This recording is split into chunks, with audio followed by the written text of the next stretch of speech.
Esta provincia tiene sus bemoles, que invitan a pensarla permanentemente, sobre todo a preguntársela.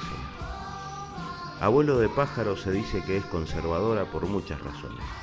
Sin embargo, desde su vientre nacen fuerzas y energías disonantes con su estilo. Hay voces diferentes que cada tanto asoman por la ventana y gritan su disidencia. Es el caso del FIT, la alianza de izquierda que ha llegado a tener tal crecimiento y visibilidad que hoy tiene un candidato a presidente que impulsó desde Mendoza, Nicolás del Caño, un muchacho joven que le ganó la interna al viejo Altamira del Partido Obrero, produciendo un recambio generacional más que interesante para el trotskismo en la Argentina. Hoy charlaremos en La Pregunta en el Desierto con Lautaro Jiménez, otro joven del FIT, perteneciente a las filas del PTS, que a sus 28 años es candidato a senador nacional por esa alianza.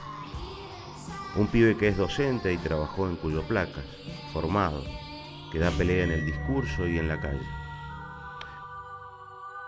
Una nueva generación que salió a la luz en los últimos años, especialmente en el kirchnerismo y el trotskismo. ¿Cómo es pelearle al capitalismo desde el Parlamento? ¿Qué leyes impulsaría en ese sentido Lautaro Jiménez de llegar al Congreso Nacional? Preguntas y más preguntas que nos haremos esta noche con él, cara a cara, para poder reflexionar lo posible. Con nosotros, Lautaro Jiménez, el que no calla.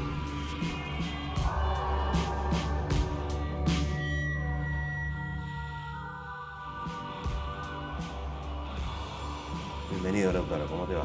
Muchas gracias, Marcelo. Bien, muy contento con la invitación. Bueno, hacía un tiempo que estaba la idea de poder charlar juntos. Acá hemos pasado, bueno, si recordás, en las elecciones, en la previa, en la campaña a gobernador, vinieron varios miembros del FIT.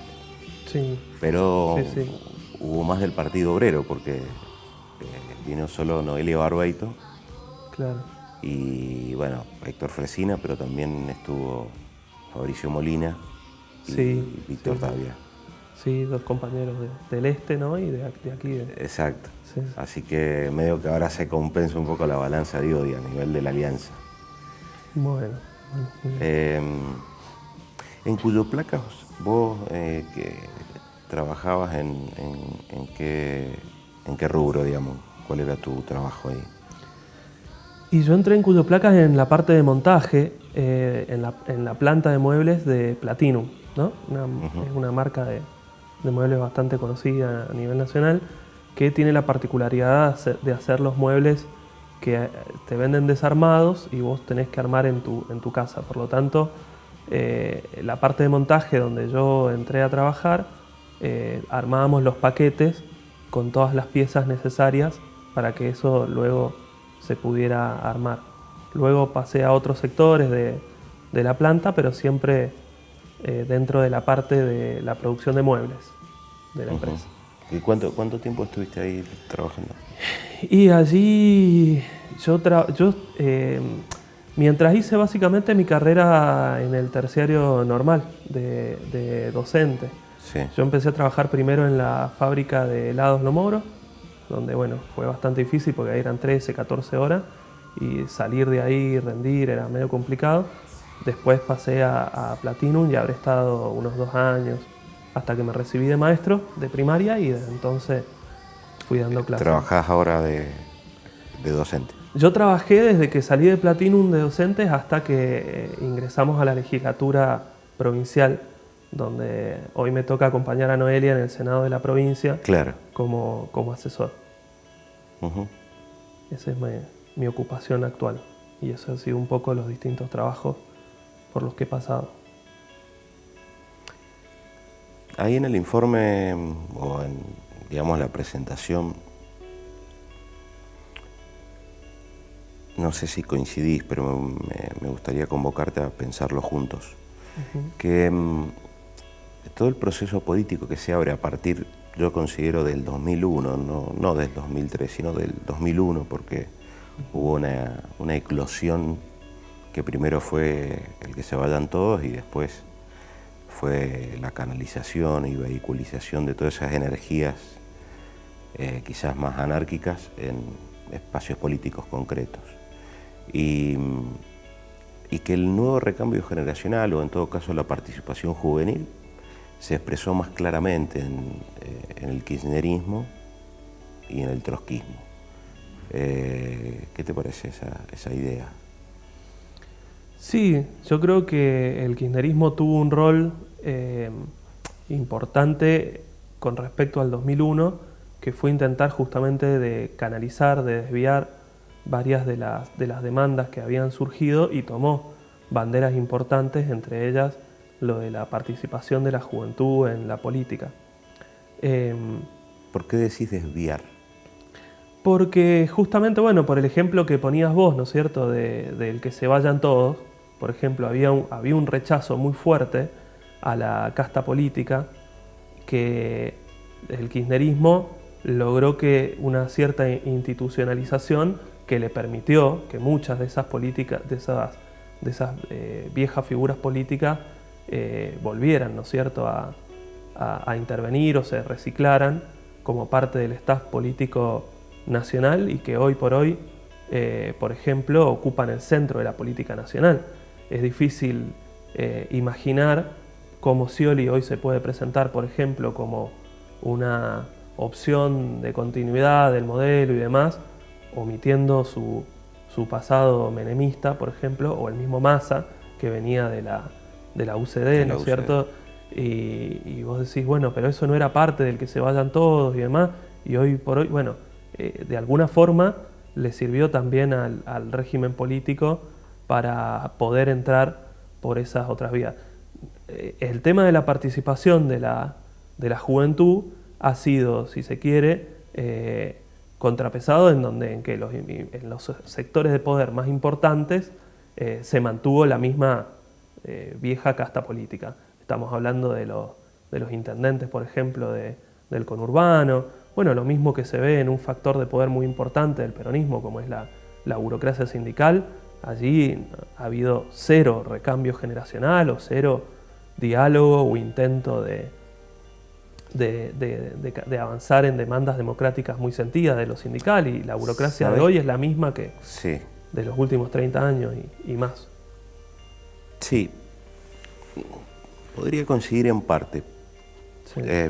Pero digo, para compartir una reflexión también, que obviamente vos estás en tiempo de campaña, indudablemente, pero yo te convoco así, a algo más franco, más llano. No digo que no lo sea hoy tu discurso, pero el que se vayan todos y los que están, también implicaba que se vaya primero, un modelo de hacer política o una forma de hacer política, pero sobre todo creo que el reclamo esencial pasaba por cambiar el rol del Estado. O sea, un Estado más presente, porque la debacle que significaron 20 y pico de años de neoliberalismo que se profundizaron con el menemismo en nombre del peronismo, dejaron, digamos, desguazada la industria nacional y muchísima pobreza, los nuevos pobres de la clase media. Y digo porque no hay procesos puros, o sea, no se pueden ir todos. Si se van todos, ¿quiénes quedan?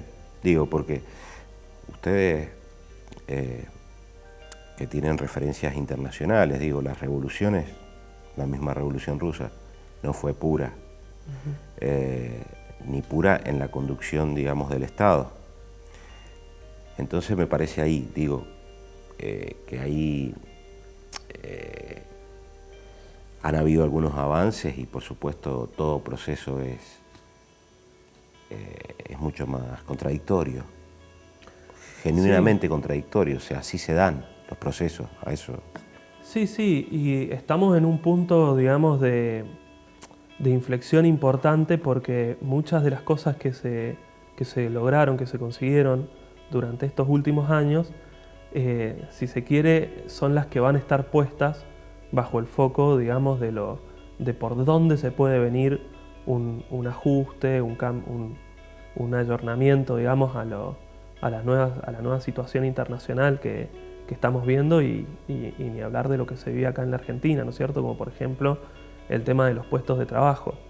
El tema de sostener una tasa de desocupación que sigue estando dentro de lo estructural, ¿no? Porque hay un 7% de los trabajadores que ni aún en el pico de crecimiento económico conseguía un trabajo genuino, hoy por hoy está cuestionado, por ejemplo. El conjunto de los candidatos que hoy por hoy disputan el centro de la disputa presidencial en la Argentina tiene en foco la necesidad de ajustar en las empresas esa variable, y se ha venido viendo una resistencia donde se nota que los trabajadores no están dispuestos a resignar, especialmente los más jóvenes, ¿no? Porque lo que no se logró, por ejemplo, transformar, lo que no se cambió de los 90 fue los niveles de informalidad laboral, los niveles de lo que nosotros llamamos la precarización, donde bueno, uno es contratado bajo diversas modalidades de tercerización, cooperativas truchas, contratos a término, que en San Rafael, por ejemplo, los chicos le dicen el contrato de los 89 días, porque saben que el día 90 no existe, digamos. O sea, te despidieron y si con suerte te vuelvan a tomar. Pero bueno, esas modalidades han hecho que hoy por hoy haya una línea de flotación donde permanentemente está en cuestión esa permanencia de los puestos de trabajo, detrás de los cuales hay miles de familias que hoy por hoy tienen un nivel de incertidumbre grande. Y bueno, haber visto lo que ha sucedido a nivel nacional, pero también aquí en Mendoza, con los trabajadores de ALCO, de IMSA, defendiendo esos puestos de trabajo, es un punto importante porque fue algo que en el 2001, con un 20% de desocupación, fue una de las cosas que se conquistó y que hoy no se está dispuesto a perder. Vamos a ir a un pequeño corte, vamos a seguir charlando sobre ese tema de lo conseguido y de lo que se mantiene. Perfecto.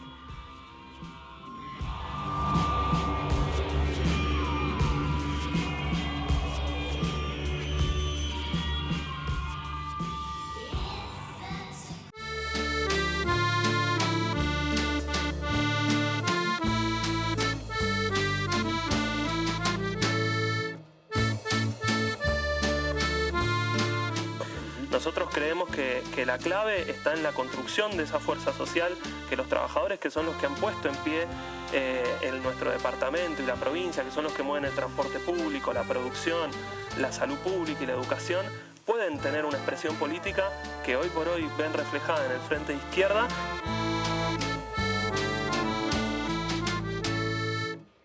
El tema es que en las campañas electorales lo que estamos viendo es que no se toca lo que es realmente estructural sobre el problema del crimen organizado en nuestra sociedad. Empieza un juicio, por ejemplo, por trata de personas y vemos que están procesados y enjuiciados funcionarios de las fuerzas de seguridad e incluso inspectores municipales. La gente ya está cansada que en las campañas electorales se hable de promesas como era en su momento el famoso mapa del delito, de jaque, o que se van a destinar miles de millones de recursos.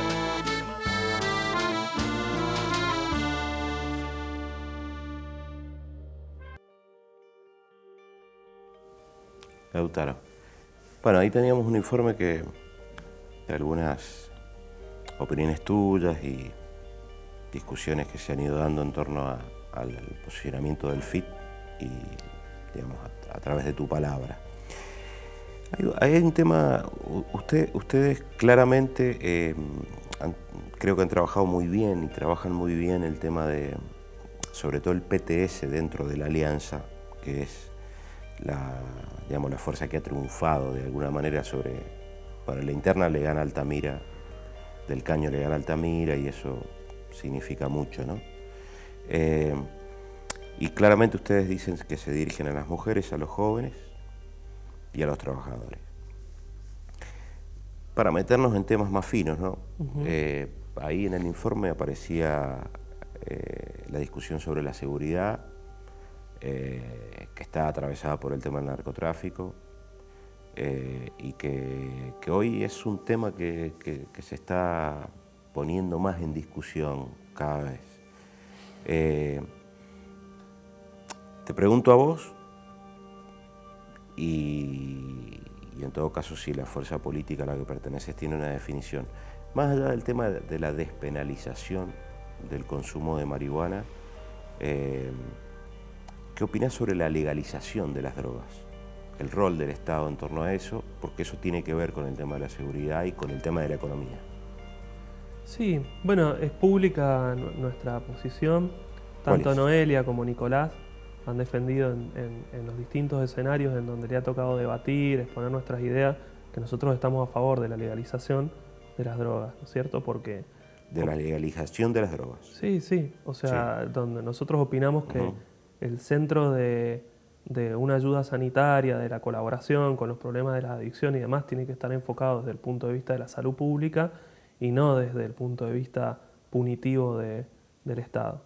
Ahora, hay algo que efectivamente en lo que vos decías al principio está sucediendo y que es muy importante, de que este discurso del narcotráfico está tomando ribetes realmente muy graves, ¿no? Nicolás escribía hoy en nuestro periódico, en La Izquierda Diario, una autocrítica sobre los temas que no llegó a plantear por lo acotado de los tiempos y demás, sobre... En el debate presidencial, exactamente, que se dio en la UBA, donde, bueno, Nicolás alcanzó a plantearle algo muy cierto, ¿no? De que contra esta campaña brutal que está llevando Massa, de plantear que va a llevar las Fuerzas Armadas a los barrios populares. Aviones. Sí, bueno. En el tape, digo. Sí, sí.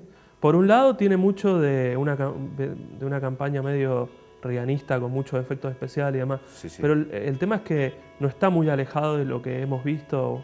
Bueno, a mí en mi departamento, en Las Heras, nosotros sufrimos mucho ese tipo de campañas represivas en los barrios populares, donde se hacen operativos a veces enormes, donde sacan a las familias, ancianos, niños, los hacen acostar de boca al suelo, un estado de sitio de hecho, ¿no es cierto?, que se va imponiendo, que claramente nunca ha atacado al verdadero narcotráfico y demás. Y Nicolás le señaló muy certeramente a Massa que ¿Vos crees que hay narcotráfico en Mendoza? ¿Que hay cárteles en Mendoza sosteniendo a políticos en Mendoza? Nosotros consideramos que no puede existir el narcotráfico y que efectivamente existe sin la complicidad de sectores del aparato político, judicial, de las propias fuerzas de seguridad. Y hoy por hoy eso es lo que hace que sea tan difícil lograr encontrar esos responsables y demás, porque hay un nivel de encubrimiento muy grande. Pero en donde se empieza una mínima investigación, como sucedió en Córdoba o en Rosario, en Santa Fe, salta inmediatamente a la vista. Y yo lo que te quería señalar, que planteaba Nicolás, era que, por ejemplo, se ha llegado a tal nivel de legitimación de hacer ese tipo de propuestas que son realmente terribles, ¿no?, como lo de las Fuerzas Armadas, que la propuesta de Massa se basa en la recomendación norteamericana, ¿no es cierto?, para los países de América Latina, que allí donde se ha aplicado, como es el caso de México, las consecuencias han sido terribles.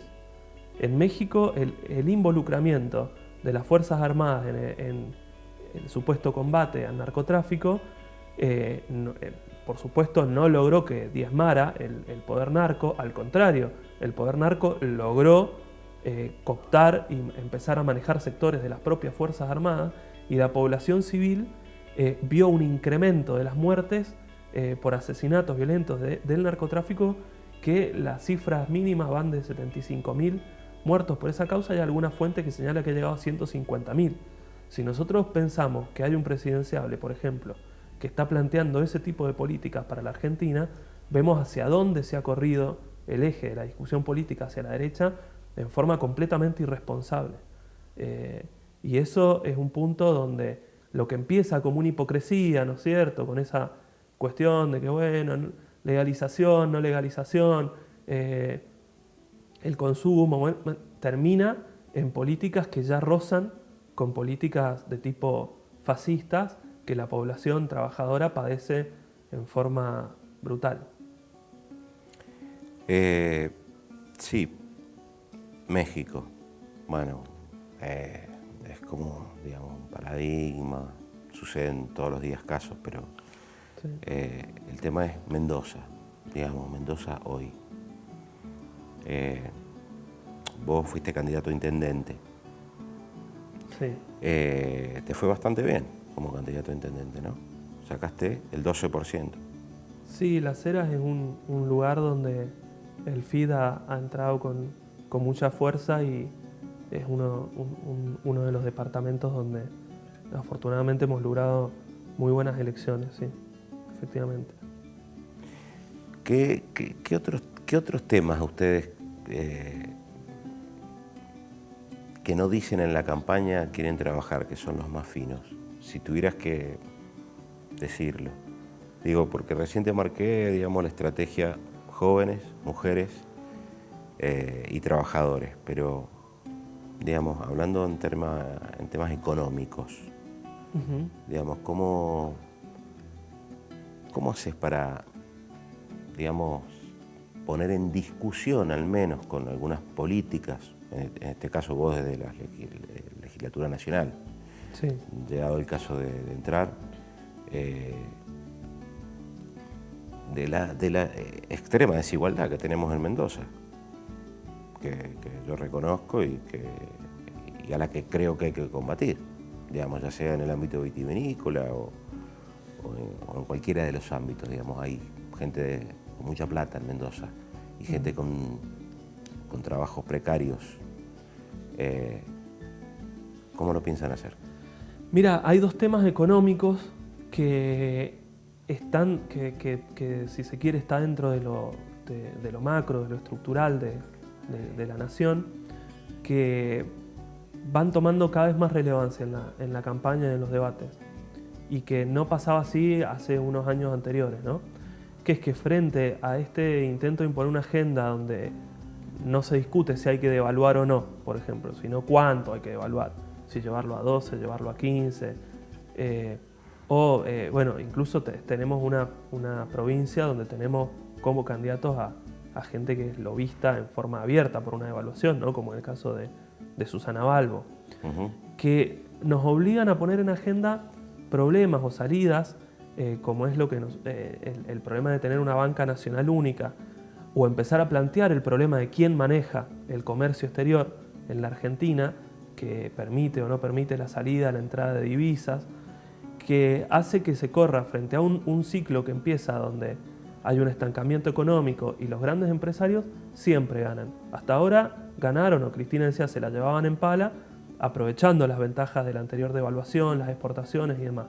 Ahora, en el medio de un estancamiento económico, ¿cómo quieren ganar? Y aprovechando, por un lado, meterle la mano en el bolsillo al pueblo trabajador, como es el problema de la devaluación. Y por otro lado, llevar a la quiebra a los pequeños productores, pequeños comerciantes, porque en esta fase de los ciclos económicos ellos ganan y hacen negocios millonarios con la concentración. Sí. Así hemos llegado a que la vitivinicultura esté hoy más del 50% concentrado solamente en 5 grandes grupos económicos. Entonces, el problema, por ejemplo, que vemos con la crisis fiscal en Mendoza, donde el gobernador tiene que ir a negociar con el Banco Nación con condiciones que te imponen que son prácticamente o muy similares a las que te puede imponer el capital financiero a nivel internacional o nacional, ¿no es cierto? Fijándote pautas de endeudamiento que son terribles y que no te dejan ni siquiera un descubierto como para permitir que las familias de los estatales cobren su sueldo a fin de mes. Plantea el problema de por qué no puede haber en la Argentina una banca estatal única en donde, por un lado, se protejan los ahorros para que no suceda lo que sucedió en el 2001, donde saquearon los ahorros para garantizarse, se llevaban vía Ezeiza con camiones, por un lado para proteger los ahorros y por el otro lado para que ese ahorro no esté puesto en función de sostener márgenes de ganancia que han tenido los bancos en los últimos años altísimas, han sido uno de los sectores económicos que más ha ganado, sino que en lugar de favorecer esa especulación, favorezca el financiamiento de poder otorgarle créditos a sectores que hoy están llevados a la ruina, ¿no es cierto?, como son los pequeños productores vitivinícolas y demás, para que puedan modernizar su producción, créditos baratos para el pueblo trabajador, para que pueda acceder a un crédito hipotecario, que hoy no existe, por ejemplo, para poder acceder a una vivienda propia. Y es un tema interesante. Por el otro lado, el tema... Ahí sí. te interrumpo. Hacemos un corte, vamos a hablar de todo eso en Mendoza y de lo que se viene. Bueno, vamos a tener un nuevo gobernador de un nuevo sector político. Sí. Te invito a que lo charlemos enseguida, ¿eh? Bueno, muy bueno.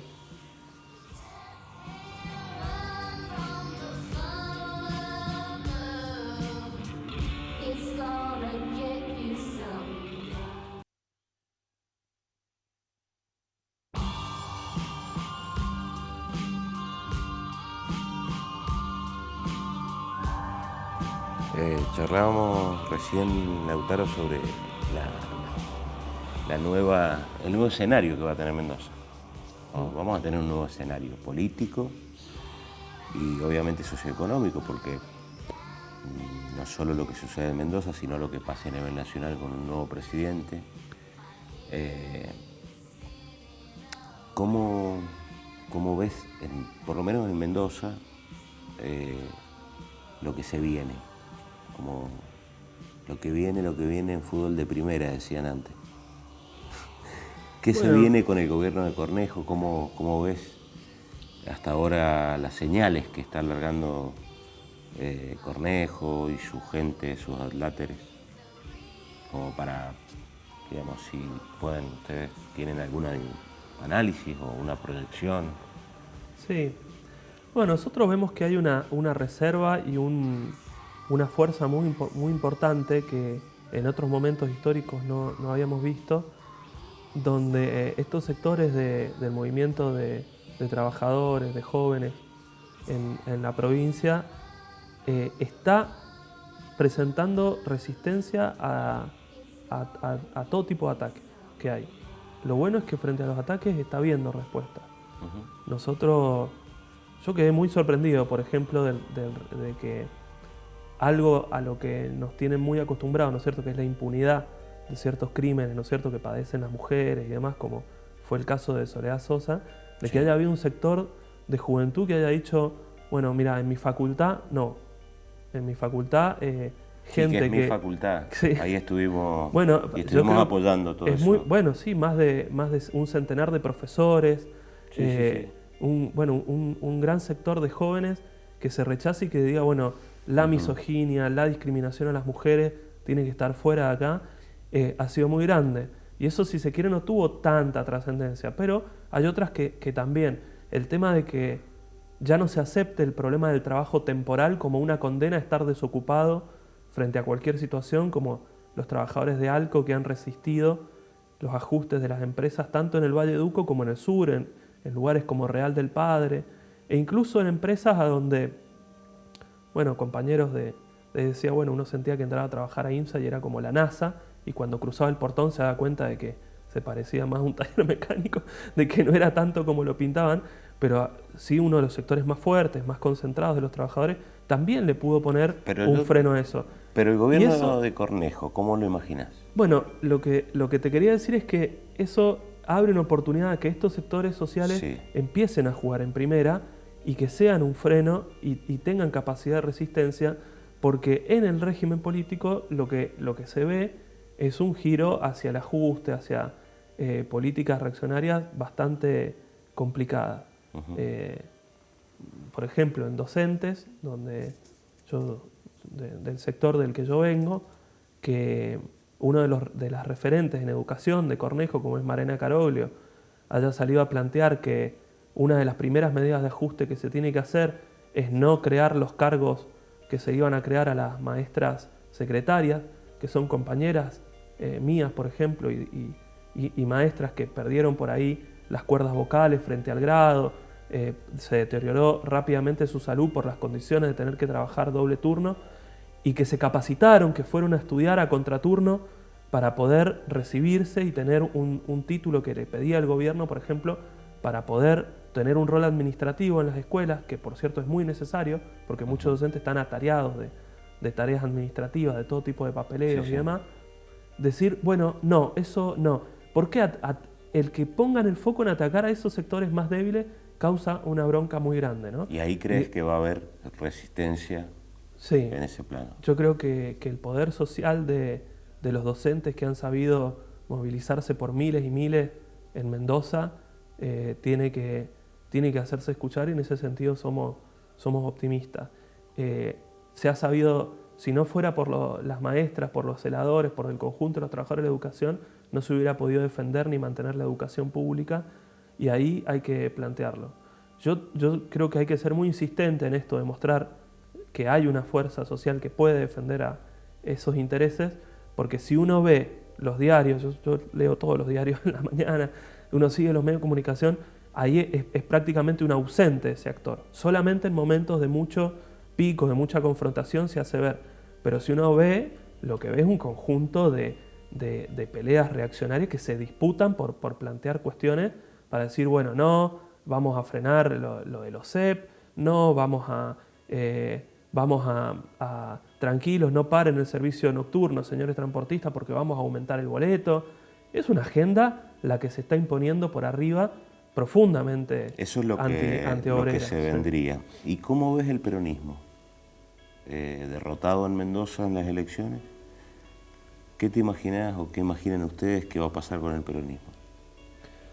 No sé si lo han pensado, pero te lo pregunto a vos en todo caso. Sí.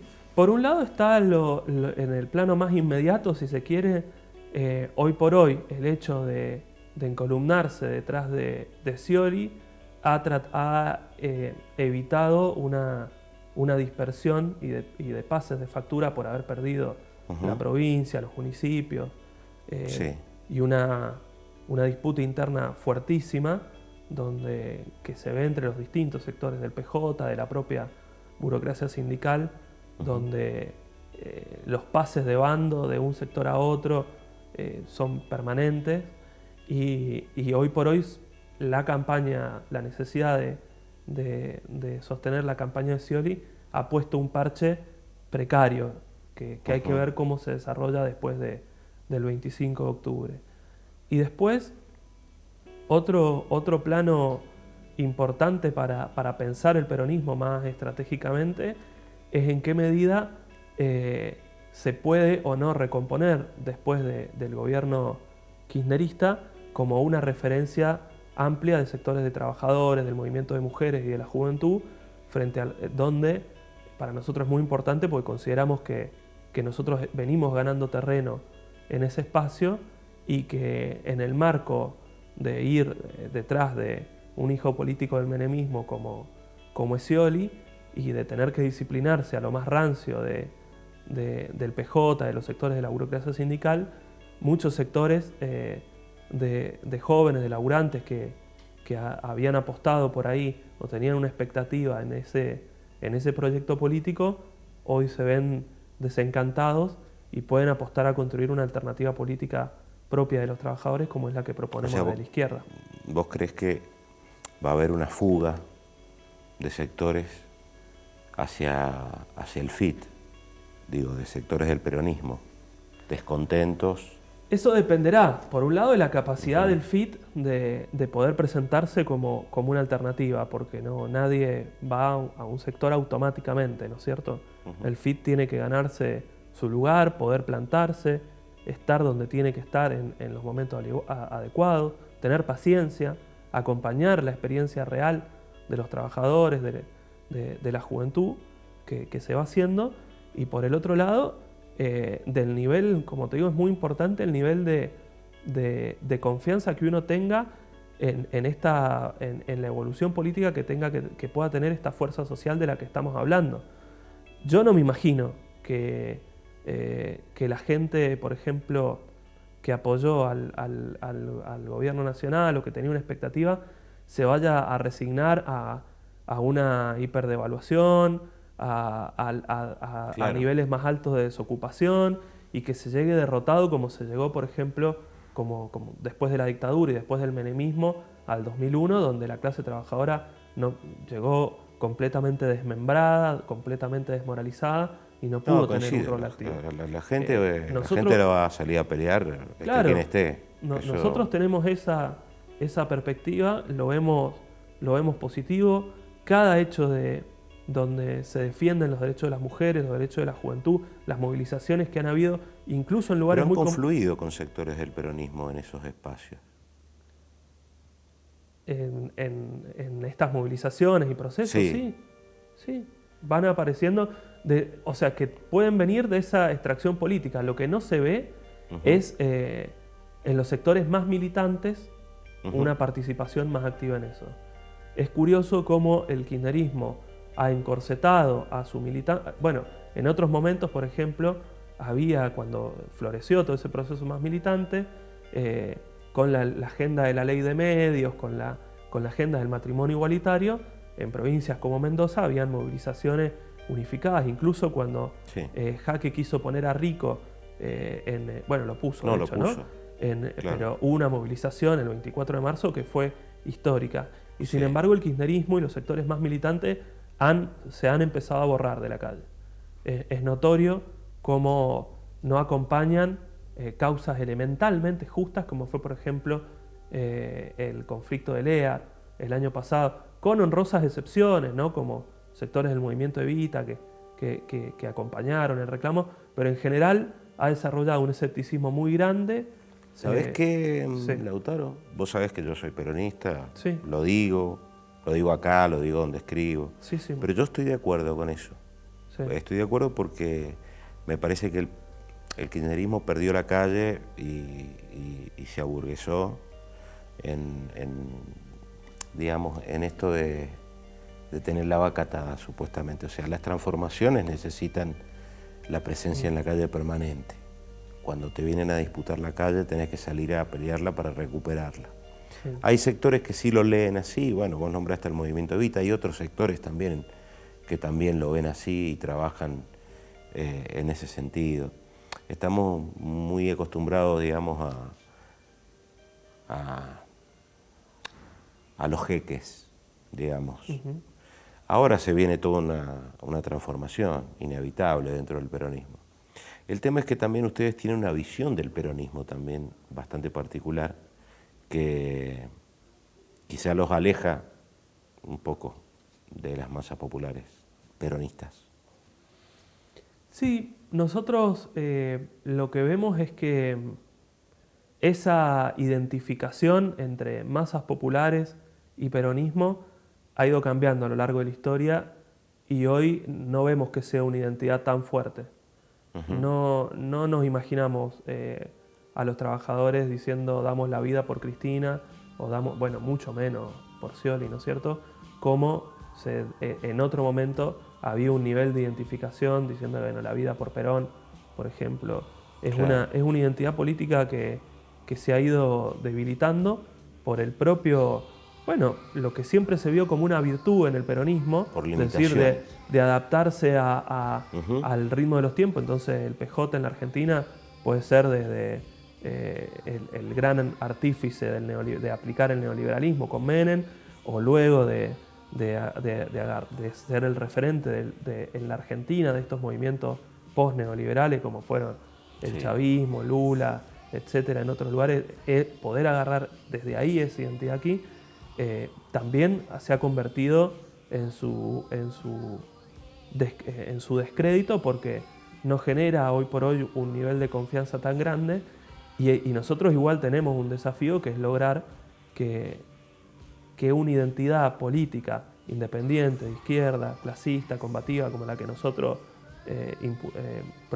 proponemos, se logre hacer carne efectivamente en sectores de la juventud y de los trabajadores. Ahora seguimos charlando.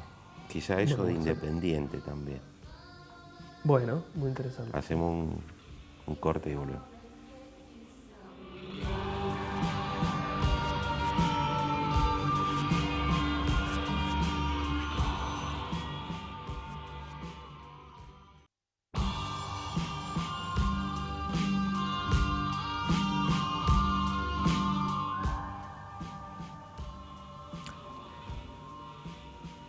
Te decía que charláramos sobre lo independiente.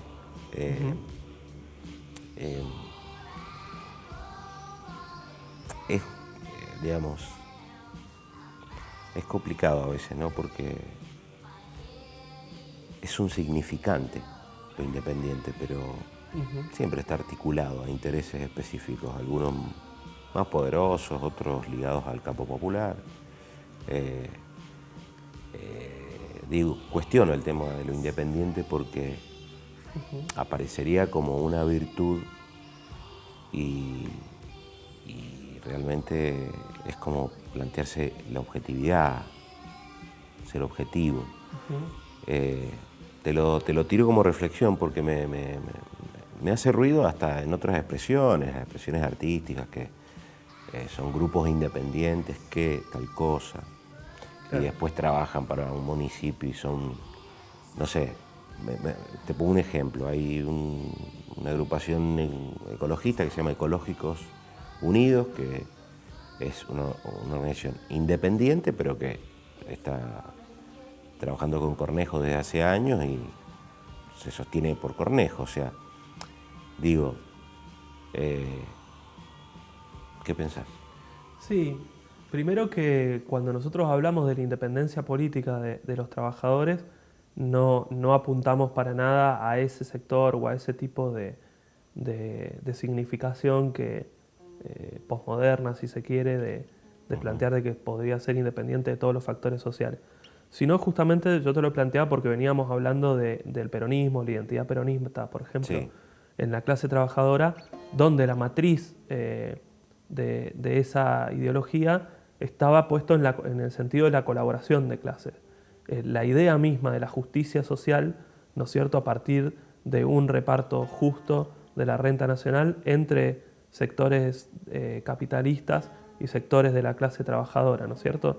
Para nosotros la independencia política es la idea contraria a esa colaboración de clase, en el sentido de que para nosotros los trabajadores, yendo detrás de sectores empresarios, ¿no es cierto?, como por ejemplo fue ir detrás de la UIA y todos los sectores encolumnados, por ejemplo, detrás de Duhalde a la salida del 2001, detrás de lo que era el bloque pro devaluación, y sí, entre los que se encontraban sectores de los sindicatos, como el propio Moyano, por ejemplo, es lo contrario a la independencia. Es decir, vos te ponés como furgón de cola de intereses concentrados que son los que en realidad imponen la agenda y lo que va a suceder en la realidad nacional.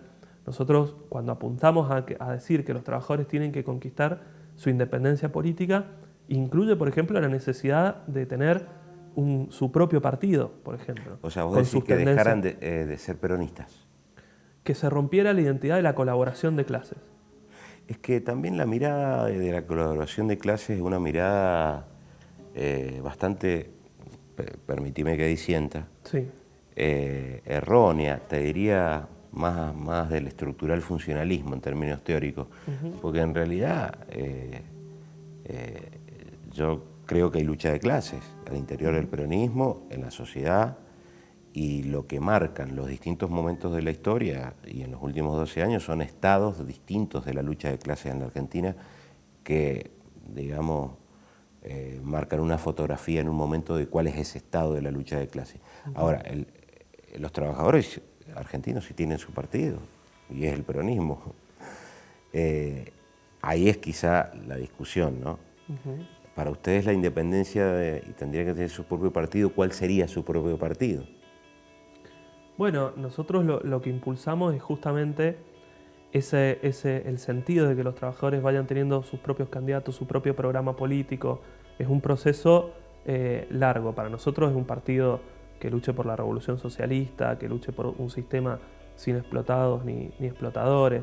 Es una discusión más de fondo. Ahora entendemos que va a ser un proceso de fusión de esas ideas, sí, de esas ideas con los sectores de trabajadores. Que haya sectores de trabajadores que aún hoy se referencien en el PJ como un partido al que los pueda representar, no implica que ese partido represente o se referencie en sus propios intereses. Eso es lo que sucede. Entonces, para nosotros, cada avance, por ejemplo, del FIT, el proceso que se ha empezado a dar desde el 2011 y particularmente desde el 2013, de lograr que cada vez más amplios sectores de trabajadores se identifiquen con la izquierda, es un avance muy importante para eso. Porque hoy por hoy yo no comparto, como te decía, que haya una identidad política tan fuerte de los trabajadores con el peronismo entendido como referente del Partido Como el Justicialista. peronismo histórico. Sí, exactamente. Sí. ¿Qué opinas de la existencia de un canal como este, Acequia? Un canal público del Estado que no es empresa estatal porque no, en la legislatura no dio cuero en el radicalismo, ni Héctor Fresina del Partido Obrero, y por eso no pudo transformarse en una empresa estatal. Y que ahora, bueno, hasta ahora Cornejo o gente de allá a Cornejo, digamos, no han dicho nada que va a pasar con el canal público. ¿Qué pensás de la existencia de un canal público? Tenemos este canal público, o sea, es sobre este la opinión que te pido. Y cómo ustedes verían la existencia de un canal como Acequia. ¿Qué harían con Acequia, digamos, en el caso de... Bueno, nosotros apoyamos la defensa de Acequia como un canal público, estatal. Creemos que sus trabajadores y sus realizadores, que han demostrado mucho profesionalismo y capacidad para poder desempeñarlo durante estos 2 años, para poder crear una cantidad de contenidos locales y demás muy interesante, tienen una voz privilegiada a la hora de definir cómo se tiene que seguir administrando y demás. Y desde nuestra opinión o desde nuestro aporte, pensamos que no se tiene que caer, sea con esta administración o con administraciones nuevas, en retroceder o en ir a una farsa como lo que sucedió con el tema de la ley de medios, por ejemplo, en el sentido de que se puedan efectivamente escuchar las distintas expresiones políticas y demás. Por ejemplo, el tema de los spots publicitarios que hoy se ven durante las elecciones tendrían que ser permanentes, digamos. No tiene que ser una cuestión de la pauta gubernamental de turno, solamente elegir los contenidos de los programas y demás, sino que todos los sectores políticos, los movimientos sociales, los centros de estudiantes, los sindicatos tienen que encontrar y poder tener su voz en un medio público. De hecho, nosotros en la pregunta en el desierto, desde que existimos, lo que hemos hecho es convocar a todos, siempre, de todos los sectores. Sí, sí. Y bueno, el tema es la discusión sobre la existencia de un canal estatal. Sí. Vos ves, por ejemplo, lo que ocurre con la televisión pública en Buenos Aires. Sí. Ahora se dio todo el debate, por ejemplo, por lo que no transmitió el debate del domingo pasado. Pero Sí, la realidad es que sí. es por detrás de eso. Una figura emergente como Nicolás del Caño y demás jamás fue invitado a un programa, no tuvo posibilidad de exponer nunca. Y otros referentes de izquierda Creo que 6, 7, 8 tampoco. sí lo invitaron. No, lamentablemente no. No lo han invitado. No lo han invitado ni chequeado. a él, ni a Cristian Castillo, ni al propio Jorge Altamira, ni a referentes que, bueno, por ejemplo, sin ir más lejos, en Capital Sí, Federal, no estoy de acuerdo, está bien. son el 10% Tendrían que haberlo de los invitado. votos y eso no está. Entonces, ese doble estándar, ese doble discurso no va. Pero también sucede con otros medios de comunicación, ¿no? TN, por ejemplo, ahora organiza un debate en el que están excluidos la izquierda, Stolbizer, o sea, solamente van a estar lo que ellos denominan como los 3 presidenciables, ¿no? Que es Massa, Scioli, al que Lo lo que han pasa es que invitado. también hay una cosa que lo discutimos con Noelia Barbeito. Sí. Es como si el FIT, por lo menos lo que viene demostrando, más allá de que obviamente ocupa los espacios y tiene candidatos para gestión, candidatos ejecutivos, vos fuiste candidato a intendente, Noelia gobernadora, etc. Pero ustedes más que nada profundizan la estrategia parlamentaria.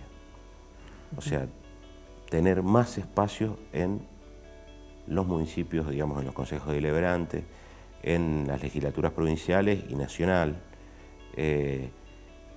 Digo, es como una estrategia, claramente, así lo veo yo, de ocupar esos espacios. ¿Por qué cómo combaten al capitalismo desde el Parlamento? ¿Cómo se combate al capitalismo del Parlamento? Sería la pregunta. No, nosotros lo que hacemos es desde el Parlamento acompañar a los sectores de trabajadores, de mujeres, de jóvenes, que son los que realmente se constituyen como esa fuerza social capaz de enfrentar problemas como los despidos, la lucha por el derecho al aborto legal, seguro y gratuito. Para nosotros la tradición parlamentaria de la izquierda, que no es algo que hayamos inventado nosotros, sino que tiene siglos, ¿no es cierto?, de trayectoria y de desarrollo, de grandes experiencias desde Jean Jaurès una gran defensora a Karl Liebknecht, claro, exactamente, tiene una enorme tradición histórica que nosotros tratamos de recuperar.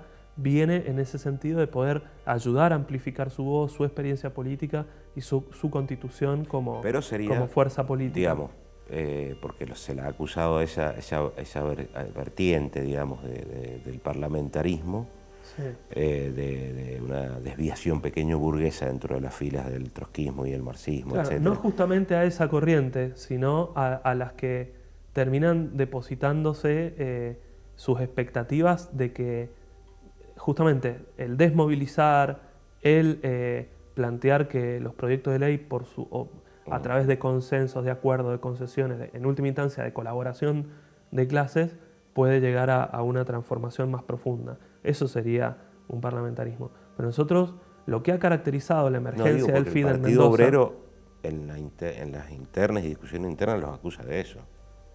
No. Ustedes han tenido, vos has tenido con Raquel Blas cruces, bueno, en el marco de la interna, pero digamos, es algo que está presente ahí. No, pero nosotros compartimos dentro del Frente de Izquierda esta política muy importante que es la de acompañar permanentemente los reclamos de los trabajadores, de tratar de amplificar su voz, y eso ha permitido que, aún teniendo diferencias, teniendo distintas estrategias y demás, el FIT se ha logrado sostener como una coalición política de izquierda trascendente en la política nacional, ¿no? Sí, me imagino en toda interna hay heridas, qué sé yo, pero digo, está todo bien, digamos, en el FIT. Siamo tutti bene, como decía Marcelo Mastroianni en la película. Sí, hay una madurez importante que se mostró. El hecho de que el FIT haya podido tener sus internas y de que hoy por hoy, por ejemplo, Nicolás haya estado acompañado por Pitrola, por Marcelo Ramal, por Gabriel Solano durante el debate del domingo. El hecho de que, Jorge Altamira incluso publicó una columna muy buena tratando de reflexionar, aportar, discutir, de apoyar a Nicolás en el debate que dio, es una expresión de desarrollo político que muestra que el FIT ha salido fortalecido de esta interna. Y que tiene larga vida. Esperemos que sí. Lo importante es lo que va aportando. O sea, nosotros no tratamos de establecer una fe abstracta en el futuro, solamente sí tenemos mucha convicción en nuestra clase, en las mujeres, en la juventud, pero lo importante es que todo esto, mientras ha durado, ha aportado cosas cualitativas. Por ejemplo, sé que queda poco tiempo, pero quería hacer una reflexión muy cortita sobre la revalorización, por ejemplo, de las consignas democráticas dentro de nuestra estrategia y de lo que ha sido la pelea política de Noel y de Nicolás, con respecto a acompañar esta experiencia democrática de los trabajadores, cuestionando los sueldos de privilegio de los funcionarios, o la misma desautorización que hizo Nicolás de Sergio Massa, por ejemplo, en el debate pasado, diciendo que intentaba imponer esta agenda reaccionaria del presentismo para los docentes cuando él no fue a trabajar nunca prácticamente al Congreso de la Nación. Muestra que nosotros acompañamos efectivamente la experiencia del pueblo trabajador con... Lautaro, mirá, sí, nos quedan mil cosas y te preguntaría y charlaríamos un montón de temas más. Te agradezco, ha sido muy interesante la charla escucharte y poder intercambiar ideas. La pregunta en el desierto es el programa y le pedimos al candidato, al invitado, que no nos deje una reflexión mirando a cámara así, típico de formato tradicional, sino que nos deje una pregunta en todo caso. ¿Qué pregunta le dejaría Lautaro Jiménez a los televidentes, al pueblo mendocino? ¿Cuál es la pregunta que se haría y la dejaría en el programa para cerrar el programa? Bueno, después hemos reflexionado mucho en esta entrevista y por ahí mi pregunta apuntaría a algo más inmediato, ¿no? Al favor de la campaña en la que estamos, ¿no? Que a mí me gustaría poder saber y ver cómo, si el pueblo de Mendoza puede lograr el próximo 25 de octubre, por ejemplo, que una voz nueva que surge desde abajo, desde lo más profundo de la Mendoza trabajadora, que es Noelia Barbeito, puede llegar al Congreso Nacional para fortalecer y desarrollar esta perspectiva. Es una apuesta dentro de todo lo que hemos venido haciendo que a mí me surge con muchos interrogantes y que, más allá de la expresión de deseo, creo que expresaría también lo que ella misma dice de si seguimos rompiendo el mito de la Mendoza conservadora, ¿no? Muchas gracias, Lautaro. Gracias a vos y a toda la producción del programa.